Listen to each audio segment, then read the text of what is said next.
Hey everyone, and welcome back. I am so thrilled to have you here for another explainer. Today, we are unpacking a truly fascinating transformation, one that's happening quietly, right behind the scenes of our modern world. We're looking at a massive paradigm shift in how institutions are fundamentally rewiring the way they hold and, well, exercise power in the digital age. It's a concept called the Technexus. Just to put the stakes into perspective for a second, humanity generates over 2 quintillion bytes of data every single day. That's a staggering number. For a long time, all that data was scattered, disorganized, and honestly, kind of useless. But a new architecture has emerged to stitch it all together, creating a tool of just unimaginable coordination. It's a system with a really profound dual nature. On one hand, it's capable of delivering immense public good and proactive services. But on the other, it's simultaneously laying the groundwork for unprecedented, inescapable control. So if you've ever wondered how the gears of modern administration, public safety, and governance actually turn today, you are in the exact right place. Okay, let's dive into this. I want to hook you right away with a simple, but honestly deeply profound question. Picture this. Imagine a world where the borders between completely separate institutional records suddenly vanish. What happens when a police database, a hospital record, and a bank account just start talking to each other seamlessly? For most of modern history, this kind of coordination was administratively impossible.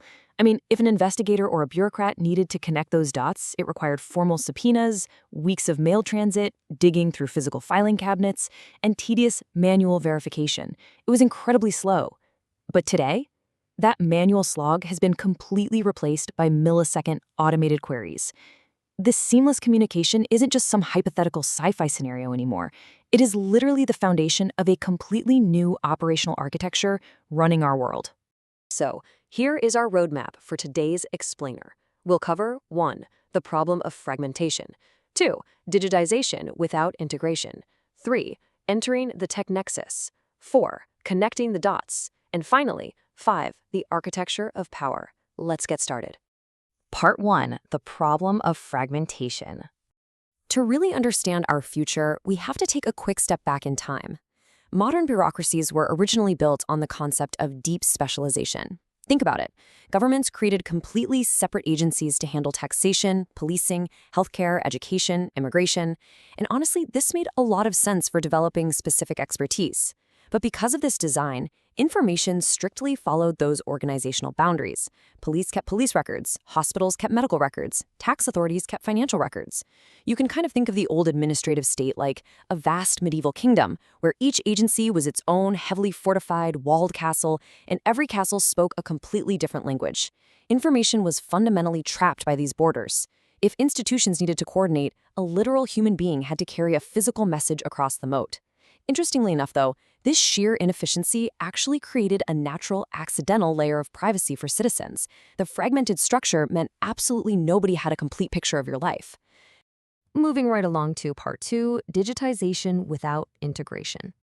Now, you might intuitively think that the invention of computers instantly solved this fragmentation problem, right? Well, actually, they didn't. When we look at this comparison between the eras of paper archives and digital databases, a really surprising truth emerges. The very first wave of digital transformation simply preserved those old fragmented castle walls. Paper archives became electronic records, manual filing systems became digital databases, and typewriters became word processors. But these digital systems generally remained entirely isolated from one another. We didn't actually integrate anything, we just built faster silos. So the core flaw of isolation was still very much intact, and this had massive real-world consequences. It meant sophisticated criminals could easily slip through the administrative cracks just by crossing jurisdictions. It also meant everyday citizens were endlessly frustrated, constantly forced to fill out the exact same basic paperwork across 5 different government websites simply because none of those databases were capable of shaking hands. Which brings us to Part 3, entering the Technexus. The definition we're working with today is absolutely crucial for understanding the modern world, the Technexus. It is the integrated infrastructure connecting completely diverse, fragmented data systems, identities, and workflows into a shared environment for coordinated action. Basically, think of the Technexus as the ultimate connective tissue. Through technical innovations like APIs, middleware, and shared identifiers, this old hurdle of isolation has just been destroyed. You can think of APIs and middleware as universal translators. They allow incredibly complex systems, built decades apart, often by completely different software companies, to suddenly speak the exact same language in real time. Because of this, completely independent systems, like, say, an emergency dispatch center, a digital evidence room, and a remote cloud server, can now function as one beautifully coordinated operational environment. It's no longer about what data an isolated agency owns. It's all about how that data fluidly flows and connects across the entire ecosystem. All right, part 4, connecting the dots. Before we look at some of the more complex visual diagrams, let's just break down the actual procedural steps these systems use. How do they pull raw, fragmented data and transform it into a highly unified picture? Well, it's a 5-step process. First, the system must ingest vast amounts of data from multiple, completely disparate sources. Next, it has to prepare that data, cleaning it up, standardizing the formats so it can be read uniformly. Third, it has to match attributes across those hundreds of sources. Fourth, and this is where the real magic trick happens, it will score that match. Scoring isn't just a simple yes or no. The system calculates a statistical confidence interval. It uses probabilistic matching to determine the mathematical likelihood that two tiny data fragments actually belong to the exact same puzzle. And finally, if the score is high enough, it will permanently link the records together. This continuous automated 5-step engine is literally the beating heart of the Technexus. So let's look at this incredible process called identity resolution in action. Imagine you have scattered, messy records for someone named J.A. Smith, John Smith, and Jonathan Smith across government services, law enforcement, employment, and healthcare. Historically, a human clerk would have never, ever known these were the same person. But through the resolution process, where the algorithm actively standardizes, compares, and scores the evidence, it dynamically links these fragments together. It easily sees through things like spelling errors or outdated phone numbers. The final output is a single, perfectly resolved identity, John A. Smith. It is unified his date of birth, his medical record number, his driver's license, and even his unique device ID into a single living profile with, say, a 98% match confidence. The system has actively constructed a complete, deeply trusted view of a human being out of what is essentially scattered digital dust. But identity is really just the beginning. The system then moves to the next level to build actionable context through something called graph resolution.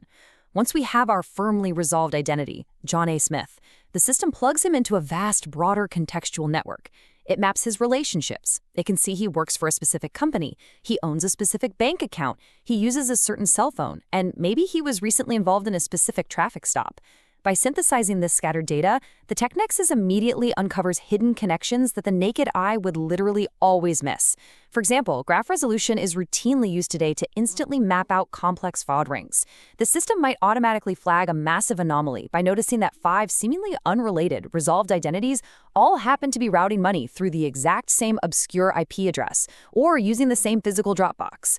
It takes raw, seemingly random connections and turns them into highly actionable intelligence.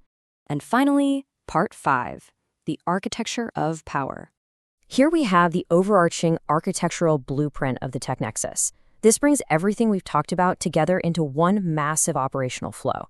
You have all those heterogeneous sources pouring in, people, places, devices, financial transactions, communications. Then you have the integration layer in the middle. That's where identity resolution, universal APIs, and graph models do all their heavy lifting.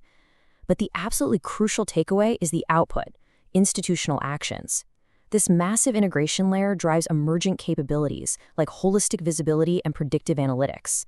Now, from a purely neutral standpoint, this architecture represents an unprecedented leap in institutional capability.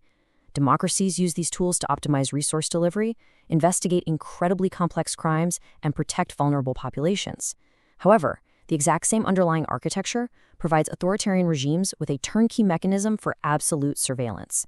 The precise technical capabilities used to investigate and protect can seamlessly be flipped to identify, track, and neutralize political dissidents with devastating efficiency. This brings us to the core thesis of the source material, and I think it brilliantly captures the stakes of this whole transformation. A fragmented institution possesses information. An integrated institution possesses coordination. In the modern digital era, institutional power is no longer just about accumulating vast static databases or owning the highest volume of information. Power fundamentally derives from the capability to coordinate it seamlessly. Coordination is the ultimate tool of control. When an institution coordinates data perfectly, escaping its gaze becomes mathematically impossible. We see this acutely in things like automated watch listing. Because systems are perfectly coordinated, a citizen's access to air travel, banking, or public spaces can be automatically restricted without any human intervention whatsoever, simply because an algorithm flagged a risk pattern across their network. And because of this massive shift from possessing information to possessing coordination, institutions are now looking at entirely new objects of governance.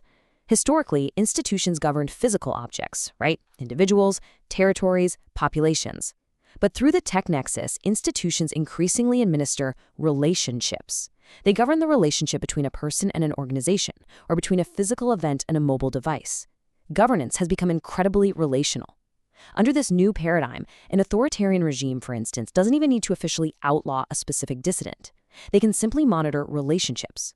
If a citizen's device happens to ping near a blacklisted protest location, or they send a tiny microtransaction to a flagged organization, the Technexus automatically alters their societal risk score. The regime is governing the architecture connecting the objects, silencing dissent through automated relational mapping rather than traditional physical policing. Which leaves us with one final, deeply provocative question to end our explainer today.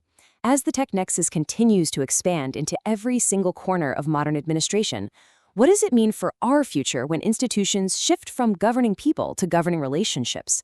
As the connective tissue between our medical, financial, and civil lives grows tighter and tighter, creating the ultimate power of coordination, will this architecture be used strictly for public safety and efficiency? Or does it inevitably lay the groundwork for an era of inescapable automated control? It's a brand new connective order, and it's being built all around us right now.